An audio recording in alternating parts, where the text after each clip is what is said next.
მარჯობათ მეგობრებო, ნახეთ, ხალხი დაწვეს სახლებში, აგერ მანქანა გარაჟში დაფერფლეს. უსმან აბიჭრემა გააკეთეს ეს. შეხედეთ. მიუხედავად ამისა, საქართველოში კიდევ გრძელდება რუსული პროპაგანდა და კიდევ გრძელდება რუსული პოლიტიკის გატარება. შეხედე ამ მანქანა გაიფერფლა გარაჟში, ვის რა დაუშავეს უკრაინელებმა.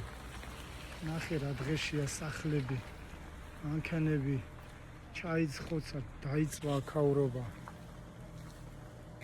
აი ყველა რუსეთუმეს მართლა რომ დედავატირე რა, ვინც კიდე მაგენი დააქვს.